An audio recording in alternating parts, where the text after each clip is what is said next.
രാഷ്ട്രീയ ലക്ഷ്യങ്ങൾക്ക് വേണ്ടി CAG ഓഫീസിനെ പാവകളിപ്പിക്കുന്നതും കേരളത്തിൽ ഇതാദ്യമായല്ല. ലാവ്ലിൻ കേസിന്റെ ഉറവിടവും തിരുവനന്തപുരത്തെ CAG ഓഫീസായിരുന്നു. അക്കാലത്തെ ഉള്ളുകള്ളികളിൽ തുള്ളിക്കളിച്ച മുതിർന്ന പത്രപ്രവർത്തകൻ PK പ്രകാശ് 2009 ജൂൺ 9 മാധ്യമം വാരികയിൽ നടത്തിയ ഒരു വെളിപ്പെടുത്തലുണ്ട്.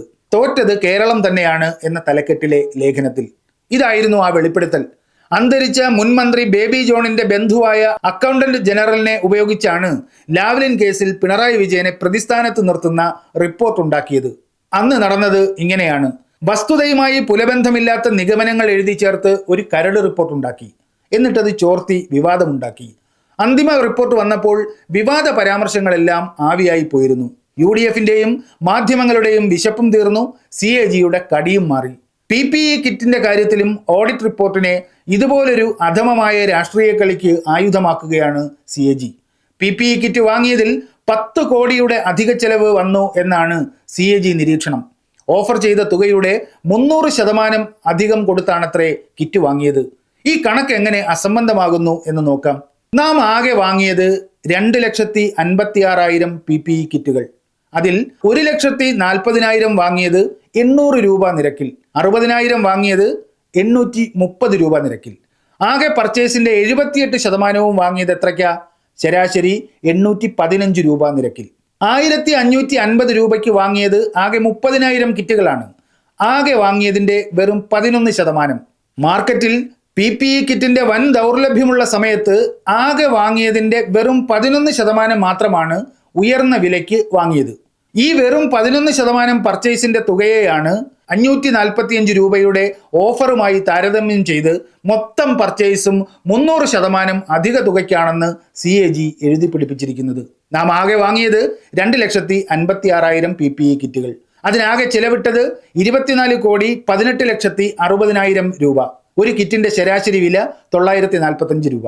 ഇതെങ്ങനെ വാഗ്ദാനം ചെയ്യപ്പെട്ടതിന്റെ 300% അധിക തുകയാകും? CAGയോട് ഒരു അഭ്യർത്ഥനയുണ്ട്.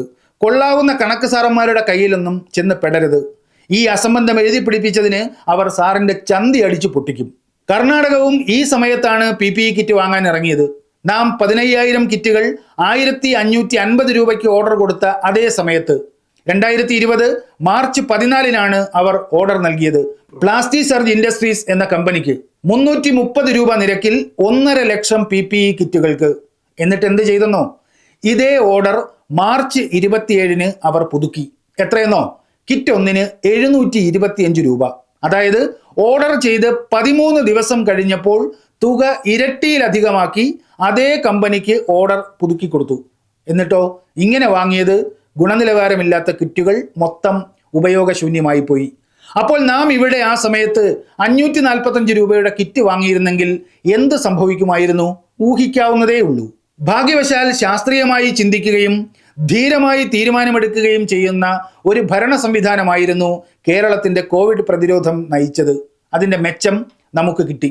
കോവിഡ് യുദ്ധമുഖത്തുള്ള ഡോക്ടർമാർക്കും നഴ്സുമാർക്കും ഏറ്റവും ഗുണനിലവാരമുള്ള ഉപകരണങ്ങൾ നൽകി അവരുടെ സുരക്ഷ ഉറപ്പുവരുത്തണമെന്ന നിർദ്ദേശം ആരായിരിക്കും ആദ്യം ഉന്നയിച്ചിട്ടുണ്ടാവുക?